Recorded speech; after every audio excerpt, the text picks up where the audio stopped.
Sa 5 anak, ikaw ang aming bunso. Niki, ikaw ang regalong bigay sa amin ng Diyos.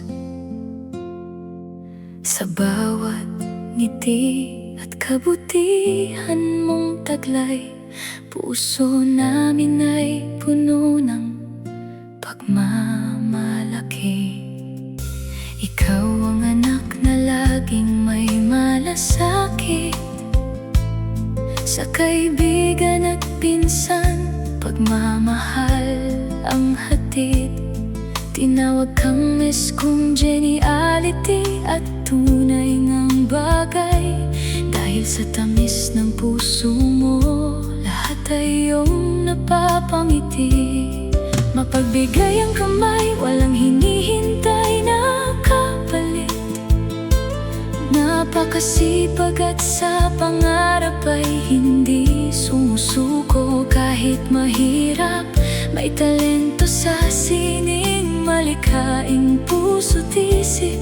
At sa mga batang mahal mo, lambing mo'y walang kapantay. Mula Singapore hanggang Canada, malayo man ang iyong narating anak, bit-bit mo pa rin ang kabutihang naging bahagi ng iyong pagkatao. Nikki anak, ikaw ay isang biyaya. Sa aming pamilya, ikaw ang aming ligaya. Sa 5 magkakapatid, ikaw ang aming bunso. Pero napakalawak ng iyong pusong mapagmahal. Kahit saan ka man dalhin ang iyong buhay, proud kami sa'yo, anak, magpakailanman. At sa bawat panalangin na aming sinasambit, hiling namin, Diyos ang laging gagabay sa'yo. Alam namin may sakit na iyong dinadala, may pag-ibig na hindi naging para sa'yo, anak. May mga gabing tahimik kang lumuluha, at mga tanong na mahirap sagutin mag-isa. Pero ngayon, unti-unti kang bumabangon. Unti-unti mong tinatanggap ang bagong panahon. Hindi kailangang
Diyos ang magiging ilaw sa bawat paglalakbay. Kapag hindi mo alam kung saan patungo, manalig ka lang, may plano siya para sa'yo. Nikki anak, aming bunso, ikaw ang isa sa pinakamagandang regalo ng Diyos. Miss Congeniality, may pusong napakabuti, mapagmahal na anak, kapatid, kaibigan at kapamilya. Sa mundo man o saan ka pa makarating, huwag mong kalimutang may tahanang naghihintay sa'yo. At kahit gaano pa kalayo ang pagitan, ang pagmamahal namin ay lagi kasama mo. August 24, araw ng iyong pagsilang, araw na ipinagpapasalamat namin sa buong may kapal. Happy birthday, Nikki, aming pinakamamahal. Patuloy kang mangarap, magmahal at manalig. At tandaan mo anak, saan ka man mapunta, lagi kang may pamilyang uuwian. Mahal na mahal ka namin, Nikki, ang pinakamagandang kabanata ng buhay mo ay nagsisimula pa lamang. Ikaw ang anak na laging may malasakit, sa kaibigan at pinsan, pagmamahal ang hatid.